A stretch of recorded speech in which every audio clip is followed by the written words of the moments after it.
ఆంధ్రప్రదేశ్ మాజీ ముఖ్యమంత్రి ముఖ్య అనుచరుడైనటువంటి పూడి శ్రీహరి మొత్తం మీద అరెస్ట్ అయినాడు. ఒక్క మాటలో చెప్పాలంటే ఎట్టకేలకు ఈ పెద్ద చేప పోయి గాలంలో చిక్కుకున్నట్టయింది. ఇన్నాళ్ళు పూడి శ్రీహరి లాంటి వ్యక్తులు ఏం చేస్తూ వచ్చారు? పూడి శ్రీహరి కావచ్చు, లేకుంటే సజ్జల భార్గవ రెడ్డి కావచ్చు. అసలు సజ్జల భార్గవ రెడ్డి అనేటువంటి వ్యక్తి గతంలో వైసీపీ అధికారంలో ఉన్నప్పుడు వైసీపీ సోషల్ మీడియాకి ఆయన ఇన్ఛార్జ్గా పనిచేసేవాళ్ళు. అసలు ఆయనకు ఆ బాధ్యతలు అప్పగించిందే స్వయాన వాళ్ళ తండ్రి అయినటువంటి సజ్జల రామకృష్ణారెడ్డి. ఆయన అంత పెద్ద మనిషి, ఆయన ఏదో తల చొక్కా వేసుకొని తిరుగుతూ ఉంటాడు. వాళ్ళ పిల్లోడికి అయ్యా మనం ఎట్టా 151 మంది ఎమ్మెల్యేలు ఉన్నాయి, సక్రమంగా సవ్యంగా న్యూట్రల్గా చిన్నగా తీసుకెళ్ళు మన వైసీపీ సోషల్ మీడియాని అంటూ ఏదన్నా పెద్ద మనిషిగా ఒక మంచి మాటలు చెప్తాడు అనుకుంటే అట్ట కాదు. ఎవడ కనబడితే వాళ్ళ పైకి బూతులు పరం విసిరేది, ఇంకొంతమంది పైకి అయితే అమ్మలక్కలు తిట్టేది, కొంతమంది సెక్టార్ను పెట్టి వాళ్ళ ద్వారా ఎవరైతే టీడీపీ వాళ్ళు కావచ్చు, జనసేన వాళ్ళు కావచ్చు, ఇష్టానుసారం ఫోన్ కాల్ చేసేది, అమలకలు తిడుతూ బెదిరింపులకు పాల్పడేది. పోలీసు వాళ్ళు ఇప్పుడా రేపా రాత్రికా అర్ధగంటగా మీ ఇంటికి వచ్చారు, మీ ఇంటి తలుపులు తట్టారు, నువ్వు ఏడుంటావు ఏడతావుకుంటావు అని చెప్పి బెదిరింపుల పర్వానికి దిగేటువంటి రేంజ్ లో గతంలో వైసీపీ సోషల్ మీడియా తెగబడింది. అదంతా గడిచినటువంటి వ్యవహారం. అయితే ఇప్పటికీ ఇదే విధంగా వైసీపీకి సంబంధించినటువంటి సోషల్ మీడియా కీచకులు కొంతమంది చెలరైపోతానే ఉన్నారు.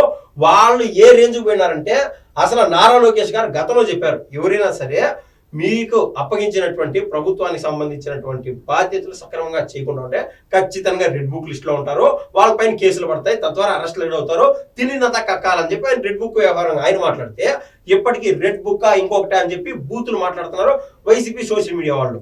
ఏది ఏమైనా కూడా నోరేసుకొని పడిపోయేటువంటి ఇటువంటి కొద్ది మంది కుసంస్కారులు పైన ఉండేటువంటి పూడి శ్రీహరి లాంటి వాళ్ళు అరెస్ట్ అవడం అనేది కొసమిరుపు. ఇన్నాళ్ళు ఇట్లా టోల్ని అడ్డపెట్టుకొని చలిగాల్చుకుంటూ ఉన్నటువంటి ఇలాంటి సజ్జల భార్గవ రెడ్డి కావచ్చు, పూడి శ్రీహరి కావచ్చు, లేకుంటే వర రవీంద్రారెడ్డి కావచ్చు, ఇట్లాంటి వాళ్ళందరూ ఇప్పుడు ఒక్కొక్కరుగా అరెస్ట్ అవ్వడం అనేది చూస్తూ ఉంటే ఖచ్చితంగా ఆంధ్రప్రదేశ్ లో కూడా ధర్మం 4 పాదాలపైన నడుస్తుంది. ఏదైతే చట్టం న్యాయం ఉన్నదో అందరికీ సమానంగా ఉంటాయని చెప్పి ఈ వ్యవహారంతో అయితే తేటతెల్లం అయిపోయింది. దీనికి సంబంధించినటువంటి ఇన్ఫర్మేషన్ చూడండి.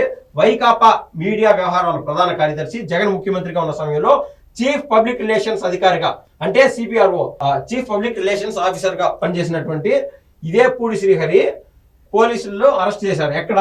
బెంగళూరులో కుప్పం పోలీసులు ఆయన అదుపులోకి తీసుకున్నారు.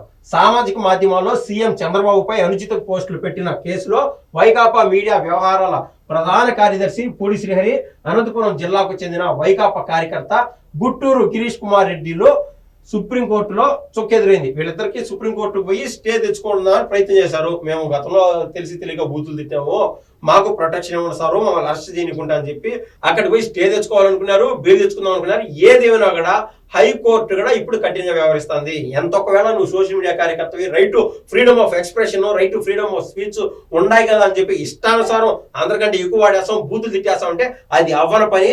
ఈ రోజే కన్నా ముళ్ళుతో కన్నా తీకుంటా ఉంటే భవిష్యత్తు తరాల్లో ఇబ్బందులు వచ్చేటువంటి పరిస్థితి వస్తుంది. ఈ రోజున ఏదో ఆంధ్రప్రదేశ్ ముఖ్యమంత్రి నారా చంద్రబాబు నాయుడు గారి వ్యవహారంలోనో ఆయన విషయం వరకు ఈ రోజు వెళ్ళుండొచ్చు, కానీ భవిష్యత్తులో ఇదే పూడి శ్రీహరి లాంటి వాళ్ళ బిడ్డలకు కూడా ఇదే సోషల్ మీడియా శాపం అయ్యి నాగుబో మాత్రం బుసలు కొట్టేటువంటి ప్రయత్నం అనేది ఖచ్చితంగా జరుగుతుంది. అందుకు ఆయన ఏదైతే తప్పులు చేస్తూ వచ్చాడో, ఆ పాపాలు చేస్తూ వచ్చాడో, ఆ పాపాల నుంచి పూర్తి స్థాయిలో ప్రక్షాళన జరగాల. ఇమ్మీడియట్ గా ఆయన అరెస్ట్ అయితే ఆయన తప్ప ఆయన తెలుసుకుంటాడు, భవిష్యత్తులో అయినా బాగుంటాడు అని చెప్పి సుప్రీంకోర్టు వారు పెద్ద మనసుతో నీట్ గా ఆలోచన చేసి ఈ పూడి శ్రీహరి ఇలాంటి వాళ్ళకంటూ చెక్ పెట్టింది. ఈ పూడి శ్రీహరితో పాటు వైసీపీ కార్యకర్త గుట్టూరు గిరీష్ కుమార్ రెడ్డిలకు అయితే సుప్రీంకోర్టులో చుక్కెదిరింది. ఈ కేసులో వారికి అరెస్టు నుంచి రక్షణ కల్పించడానికి హైకోర్టు ఉత్తర్వులపై స్టే ఇవ్వడానికి సుప్రీంకోర్టు నిరాకరించింది. చంద్రబాబును ఉద్దేశించి వైకాపా సామాజిక మాధ్యమ వేదికల్లో అనుచిత పోస్టులు పెట్టడంతో చిత్తూరు జిల్లా కుప్పానికి చెందిన వినోద్ కుమార్ మూర్తి స్థానిక పోలీసులకు అయితే ఫిర్యాదు చేశారు. ఈ నేపథ్యంలో పూడి శ్రీహరిని పోలీసులు అరెస్ట్ చేశారు. వీళ్ళది ఏంటంటే ఇష్టానుసారం తప్పులు చేయడము, ఆ తప్పుల నుంచి కోర్టు వారే కాపాడతారు కదా, కోర్టు వారే రక్షణ కల్పిస్తారు కదా అని చెప్పి ముందు ప్రీ బెయిల్ తెచ్చుకోవడమో లేకుంటే స్టే తెచ్చుకోవడం ఇలా జరుగుతూ వస్తుంది. ఇంకొంతమంది అయితే అరెస్ట్ అవుతారు అనేటువంటి భయంతో ఎక్కడ పూడి శ్రీహరి, ఎక్కడ బెంగళూరు పోయి పరుగులు తీసి బెంగళూరు నుంచి ఎక్కడ విదేశాలు తప్పించుకోవాలని చెప్పి ఆయన ప్రయత్నం చేస్తున్నాడు. గతంలో మనం చూసాం చెవిరెడ్డి భాస్కర్ రెడ్డి వ్యవహారంలో కూడా విదేశాలకు పోదామని చెప్పి ప్రయత్నం చేశారు. ఇదే చెవిరెడ్డి భాస్కర్ రెడ్డి గారి యొక్క ముఖ్య అనుచరుడైనటువంటి వెంకటేష్ అనేటువంటి వ్యక్తి కూడా ఆయన ఎక్కడికో కోల్కతాకు పోయి అక్కడి నుంచి తప్పించుకుందాము, ఆడి నుంచి పారిపోదాము విదేశాలకు అని చెప్పి ఆయన ప్రయత్నం చేశాడు. వీళ్ళిద్దరుని పక్కన పెడితే నెల్లూరు జిల్లా వైసీపీ ఇన్ఛార్జ్ అయినటువంటి కాకాని గోవర్ధన్ రెడ్డిది అయితే అది అది కొసమెరుపు, అదొక సపరేట్ వ్యవహారం.